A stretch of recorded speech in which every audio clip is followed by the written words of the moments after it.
Hello guys, welcome back to my channel Easy Learning with Himal. So this video is for class 9 students क्योंकि हम summary discuss करने वाले हैं आपके chapter The Bond of Love की, which is written by Kenneth Anderson. So basically we will discuss the summary in like 7 to 8 minutes. हम summary discuss करेंगे और मैं आपको पूरा chapter explain कर दूंगा summary में ही, सारी important चीजें बता दूंगा कि chapter में क्या है, जिससे कि आपको पूरे chapter के बारे में पता चल जाए. और उसके बाद guys हम कुछ important MCQs करेंगे इस chapter से related, क्योंकि final exam में according to the new pattern of CBSE MCQs आने वाले हैं लिटरेचर के हर चैप्टर के लिए, और पोएम से भी पूछे जा सकते हैं. इट्स वेरी इंपॉर्टेंट कि जो भी चैप्टर पढ़ रहे हैं उसके साथ साथ हम कुछ इंपॉर्टेंट एमसीक्यूज उसके साथ ही कर ले.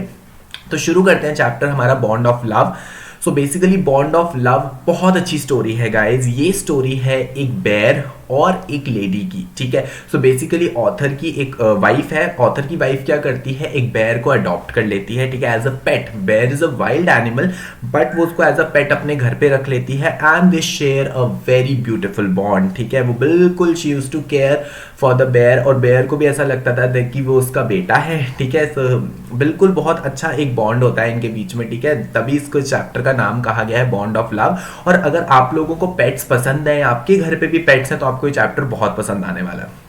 So basically it revolves around the story of bond of love between a human and an animal. तो long answer type questions में आप ये चीज मेंशन कर सकते हो कि जो स्टोरी है ये बेसिकली बॉन्ड ऑफ लव के बारे में है ह्यूमन और एनिमल के बीच में. और वो जो बेयर होता है गाइस उसका नाम होता है ब्रूनो, जिसकी ऑथर की वाइफ अडॉप्ट करती है. तो ऑथर की वाइफ के पास ऑलरेडी डॉग होते हैं घर पे, और भी पेट्स होते हैं, ठीक है, और वो ब्रूनो को भी अडॉप्ट कर लेती है. तो चलो शुरू से स्टार्ट करते हैं चैप्टर, देखते हैं स्टार्टिंग से एंड तक इस चैप्टर में क्या है in a very short summary. And guys उससे पहले मैं आपको बता दूं अनअकैडमी असेंड के बारे में. This is a very useful exam for you, ठीक है. ये एक ऑनलाइन प्रैक्टिस टेस्ट है जो आप दे सकते हो घर पे बैठ के online for 1 hour. Enrolment totally free है एंड एनरोलमेंट लिंक नीचे डिस्क्रिप्शन बॉक्स में आप फ्री में इसमें एनरोल कर सकते हो. ये जनवरी 10 को होने वाला है. एवरी मंथ होता है अनअकैडमी असेंड, तो इस जनवरी 10 को होने वाला है. And guys what is the benefit of giving this test? First of all ये आपको हेल्प करेगा आपकी फाइनल एग्जाम्स की प्रिपरेशन के लिए. तो जब भी फाइनल एग्जाम्स आने वाले होते हैं उससे पहले हम कुछ मॉक टेस्ट देते हैं, हम कुछ टेस्ट सीरीज में एनरोल करते हैं, या हम कुछ practice paper sample paper solve करते हैं. तो उसी तरह से अनअकैडमी असेंड है, 1 आवर का टेस्ट है. जो सिलेबस है ये एनसीईआरटी सिलेबस होगा. सब्जेक्ट्स आपके रहेंगे maths and science. So maths and science का फुल एनसीईआरटी सिलेबस पे टेस्ट होगा. सो डिस्क्रिप्शन बॉक्स में जाके एक बार इसके लिए एनरोल कर दो. और अगर टेस्ट के बाद आपको कुछ भी डाउट रहता है तो सेम डे पे एक एनालिसिस क्लास होगी जिसमें आपके सारे डाउट्स क्लियर हो जाएंगे. एंड वेरी इंपॉर्टेंट थिंग, अगर आप इसमें रैंक होल्ड करते हो तो you guys can win a scholarship worth ₹5 lakh. So do check the description box below. तो चलो शुरू करते हैं. तो बेसिकली क्या होता है, जो ऑथर है, जो हमारे नरेटर हैं, उन्होंने स्टोरी लिखी हुई है. So he rescued the baby bear in an accident and gifted to his wife. तो वो एक एक्सीडेंट होता है जिसमें बेबी बियर होता है, वो फील्ड में होता है और उसकी मदर को कुछ लोग क्या करते हैं, शूट कर देते हैं, ठीक है. अपनी फील्ड से भगा रहे होते हैं पिग्स. कुछ फार्मर्स होते हैं वो अपनी फील्ड से पिग्स को भगा रहे होते हैं. गलती से इस बेयर की मदर को जो है शूट हो जाता है, उनको गोली लग जाती है और ये बेयर वहां पे रह जाता है. तो ऑथर क्या करता है, वो बेयर ले जाता है और अपनी वाइफ को गिफ्ट कर देता है, बिकॉज उसकी wife already she was animal lover, उनके पास ऑलरेडी काफी पेट्स थे घर पे. So after that they were bonding like he was their child and authors wife loves him a lot. तो जैसे अपने चाइल्ड, बिल्कुल बच्चे की तरह उसको प्यार करते थे, ठीक है. बेयर को बहुत अच्छे से प्यार करते थे, उसको बिल्कुल अपने बच्चे की तरह. बाकी पेट्स भी थे उनके घर में और they started connecting to him very emotionally. We see that the family nourished him and helped him grow. तो नरिश होता है ध्यान करना, पाल पोस के बड़ा करना उसको, और उसको ग्रो किया. As Bruno starts growing up, तो जो नाम था बेयर का वो ब्रूनो था. तो जैसे जैसे वो बड़ा होने लगा, he bonded with everyone, सबके साथ बॉन्ड करता था वो. चिल्ड्रन के साथ, पेट डॉग्स के साथ, प्लस वो कुछ भी खा लेता था. उसको केक्स दो, कुकीज दो, ऑरेंज जूस दो, एनीथिंग, ठीक है. कुछ उसका स्पेसिफिक नहीं था. बीइंग अ वाइल्ड एनिमल ऐसा नहीं है कि वो नॉनवेज ही खा रहा है, कोई स्पेसिफिक चीजें खा रहा है. नो, जो लोग जो चीजें वो खाते थे तो ब्रूनो वो सब खाता था. And he used to live very happily with them. He had his own bed and would play around the little ones all day. तो बच्चों के साथ, जो घर में उनके बच्चे थे उनके साथ खेलता था, अपने बेड पे सोता था. तो वो बिल्कुल उसके लिए तो यही फैमिली थी. वो उन्हीं को फैमिली मेंबर मानता था एंड उसको ऐसा लगता था कि दे आर माई पेरेंट्स. जो ऑथर है और उसकी जो वाइफ है वो उसके पेरेंट्स हैं. However, in an accident, अब गलती से क्या होता है, he ate poison which was to kill rats, ठीक है। So barium carbonate, so barium carbonate poison है जो चूहों को मारने के लिए रखा था ऑथर ने। तो गलती से क्या होता है, बेयर उसको खा लेता है, ब्रूनो उसको खा लेता है, and after consuming poison Bruno got paralyse, वो पैरालाइज हो जाता है, काफी वॉमिट करता है, but they were able to save him, क्योंकि वो वाइल्ड एनिमल है, ठीक है। वाइल्ड एनिमल की बॉडी जो होती है, उनका जो इम्यून सिस्टम होता है वो काफी ज्यादा स्ट्रांग होता है, ठीक है। सो इतना असर नहीं होता बेरियम कार्बोनेट का ब्रूनो पर, तो वो वॉमिट करता है, कुछ देर के लिए पैरालाइज हो जाता है, बट लकीली वो ठीक हो जाता है। Soon life became normal when in another incident he drank a whole gallon of old engine oil. तो इंजन ऑयल रखा हुआ था नरेटर ने, बेसिकली जो दीमक लगी होती है, ठीक है, टर्माइट्स, यहाँ पे लिखा है ना टर्माइट्स, टर्माइट्स क्या होती है, जो लकड़ी पे दीमक लग जाती है, उसको मारने के लिए उन्होंने एक इंजन ऑयल वहां पे रखा हुआ था, और जो ब्रूनो है वो पूरा का पूरा इंजन ऑयल पी जाता है, ठीक है। But surprisingly it did not effect Bruno, because वो वाइल्ड एनिमल है, इन सब चीजों से उनका इम्यून सिस्टम काफी स्ट्रांग होता है, तो उसको फर्क नहीं पड़ता, और वो इस इंसिडेंट के बाद भी वो बच जाता है। दस Bruno starts growing inside but equally sweet and playful.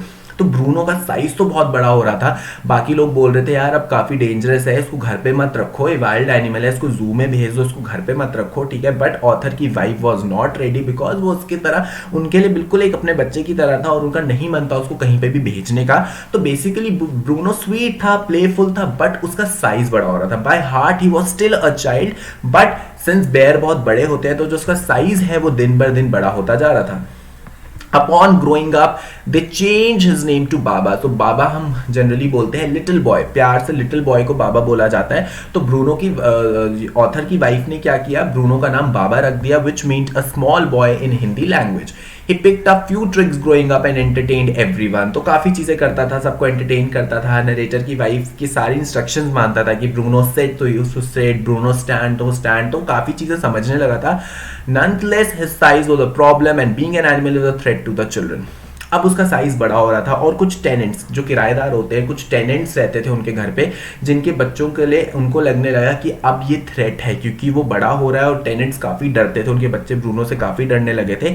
Therefore everyone except the wife was ready to send him to zoo as he was not fit as a pet now. तो सबने समझाया कि देखो ये बड़ा हो रहा है, और ये तुम इसको एज अ पेट बना के घर पे नहीं रख सकते, और आप इसको क्या करो, जू में भेज दो, ठीक है। बट वो बिल्कुल नहीं मान रही थी। बट थोड़ी देर बाद, कुछ दिनों बाद, जब बहुत ज्यादा उनको समझाया गया तो उन्होंने मान लिया। So while she did not agree initially, she had to give in for everyone safety. After the official paper work he was ready for the Mysore zoo. तो जो ऑथर है ये लोग बैंगलोर में रहते थे, ठीक है, और मैसूर, ठीक है, तो ज़्यादा दूर नहीं है, लाइक 1 to 2 आवर्स की ड्राइव है बैंगलोर से। तो वो जो जू था वो मैसूर में था, और जो ब्रूनो है उसको मैसूर जू भेज दिया गया। The wife missed him terribly, obviously उसने उसको पाल पोस के बड़ा किया, तो अब वो काफी मिस करने लगे। And asked everyone to visit the zoo about his well being. तो बेसिकली सब लोगों ने बोला ये तो एनिमल है, ये तुम्हें याद नहीं रखेगा, इतनी टेंशन मत करो, वहां जाके सब भूल जाएगा, ठीक है। बिकॉज जनरली ऐसा होता है, ह्यूमन बींग्स एनिमल्स को इमोशनलेस की तरह ट्रीट करते हैं, उनको लगता है एनिमल्स में इमोशंस नहीं है, बट जो आगे होने वाला है वो काफी सरप्राइजिंग होगा, ठीक है। तो सबने बोला कि ये तो तुम्हें बिल्कुल भी याद नहीं करेगा, कोई फायदा नहीं है, तो तुम भी इतने परेशान मत हो। She learn that Baba was not eating and remain sad all day. तो सरप्राइजिंगली ऐसा नहीं था। जो लोग भी जू विजिट करते थे तो वो उनसे पूछती थी कि कैसा है बाबा, कैसा है। और फिर जो क्यूरेटर, जो जू में एनिमल्स के केज का मतलब जो ध्यान रखता है एनिमल्स का, उन्होंने क्यूरेटर को भी वहां पे पूछा कि लेटर लिखा उन्होंने कि ब्रूनो कैसा है। तो जब उस लेटर का रिप्लाई आया तो उन्होंने यही बताया, ब्रूनो या बाबा दोनों ही उनके नाम है, कि वो पूरे दिन सैड रहता और वो कुछ भी नहीं खाता, क्योंकि वो क्या था, उसके लिए जो ऑथर था, ऑथर की वाइफ थी, वो ही उसके फैमिली थे, वो ही उसके पेरेंट्स थे, और उसको सडनली एक जू में भेज दिया गया है, एक डिफरेंट प्लेस पे, तो वो काफी सैड रहने लगा था। सो 3 months, अब 3 months के बाद वो सोचती है कि नहीं, अब मैं खुद जाऊंगी, उसको विजिट करूंगी। And for everyone told her that Baba would not recognize her, he surprised everyone by recognizing her in a jiffy. मतलब क्विकली वो उसको रिकॉग्नाइज कर लेता है, सब सरप्राइज हो जाते हैं, क्योंकि सबने उसको बोला था कि तुम्हें बिल्कुल नहीं पहचानेगा, वाइल्ड एनिमल है, वहां जाके सब भूल जाएगा, बट ऐसा नहीं होता। वो पूरे दिन सैड रहता था, ठीक है, ऑथर की वाइफ को मिस करता था, और जैसे वो उसे मिलने आती हैं तो वो बहुत प्लेफुल हो जाता है, ठीक है। उस दिन वो खाना भी बहुत अच्छे से खाता है, ठीक है, रिस्पॉन्ड भी बहुत अच्छे से करता है और वो उनको क्विकली पहचान लेता है. After that, she petted him and pampered him and spent a lot of time with him. However, she could not leave him, so she decided to take him back. But वो क्या करती है, वो curator को बोलती है कि नहीं, मैं इसको अकेला नहीं छोड़ सकती हूँ, ठीक है, सो आई विल टेक हिम, मैं इसको लेके जाऊंगी अपने साथ, ठीक है. तो वो डिसाइड कर लेती है, वो आगे जू के मैनेजर से बात करते हैं. Manager was a good person, तो वो कहते हैं ठीक है, अगर इसका मन नहीं लग रहा है, और वो एक इमोशनल बॉन्ड देखता है दोनों के बीच में, तो कहता है नहीं, शायद ये जो ब्रूनो है ये आपके साथ ही खुश रहेगा, तो आप ले जा सकते हो.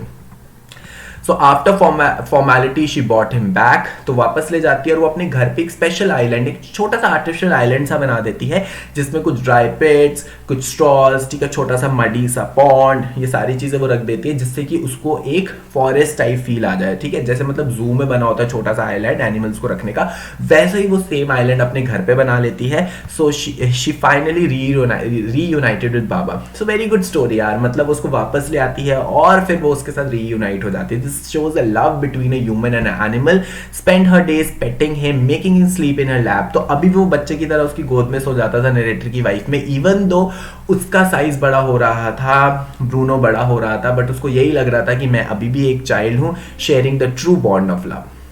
Okay, so that was all about the chapter. अब कुछ इंपॉर्टेंट एमसीक्यूज देख लेते हैं. What did the author's wife request the curator? तो क्यूरेटर को क्या रिक्वेस्ट की थी ऑथर की वाइफ ने? To give her back her Baba, to put Baba in a bigger cage, to take care of Baba properly, to give Baba rich food. तो इसका answer है ए, कि उसने रिक्वेस्ट की थी कि मुझे वापस बाबा दे दो और मैं इसको वापस लेके जाऊंगी.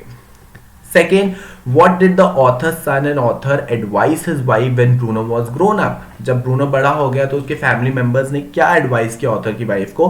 To sell him, to leave him in the forest, to give him to the zoo at Mysore, या ऑल ऑफ द अबव. सो अभी हमने स्टोरी में पढ़ा, इसका आंसर है C, to give him at the Mysore zoo, कि अब इसको जू में भेज दो, इसका साइज जो है वो काफी बड़ा हो रहा है और अभी घर पे नहीं रह सकता. Next question, why did Bruno vomit? Bruno ने क्यों वॉमिट किया था? Because he was sick, because he ate some poison barium carbonate, because of over eating, और बिकॉज ही वॉज हंग्री. तो इसका आंसर है गाइस बी, क्योंकि उसने पॉइजन खा लिया था, दैट इज बेरियम कार्बोनेट, जो रैट्स को मारने के लिए पॉइजन रखा था वो ही ब्रूनो ने खा लिया था. Next question, why did the narrator's family decide to leave Bruno in the zoo? क्यों उन्होंने डिसाइड किया कि अब इसको जू में भेज दें? He was growing too big to be at home. He was becoming notorious. Notorious होता है शैतान, ठीक है.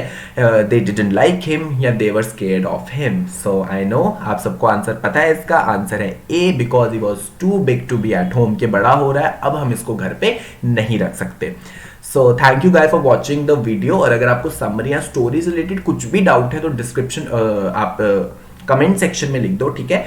और अगर आपको वीडियो पसंद आई है तो लाइक कर दो, कमेंट कर दो, शेयर कर दो, और अगर चैनल को नहीं सब्सक्राइब किया तो चैनल को सब्सक्राइब कर दो, बेल आइकन दबा दो. और अगर आप मुझसे इंग्लिश और फिजिक्स पढ़ना चाहते हैं डेली लाइव क्लासेस के थ्रू, तो मेरी फ्री क्लासेस होते हैं अकेडमी पे, आपको कुछ नहीं पे करना है. डिस्क्रिप्शन बॉक्स में जाओ, क्लास का लिंक है. मैं डेली इंग्लिश और फिजिक्स की क्लासेस लेता हूँ अकेडमी पर, और आप वहां पे मेरे से लाइव क्लास में पढ़ सकते हो. जस्ट अगर आप पहली बार विजिट करोगे तो आपको एक अनलॉक कोड डालना पड़ेगा, तो ये इजी हिमालय आप कोड डालोगे वहां पे और आप मेरी फ्री क्लासेस अटेंड कर सकते हो. और गाइज आप मुझे टेलीग्राम पे भी फॉलो कर सकते हो, इंस्टाग्राम पे भी फॉलो कर सकते हो, और इंस्टा पे आप मुझे डायरेक्ट मैसेजेस के थ्रू भी डाउट पूछ सकते हो, या मेरी ईमेल आईडी पे भी डाउट्स पूछ सकते हो. सो that was all about today's video guys. तो मिलते हैं एक न्यू चैप्टर के साथ. Have a nice day.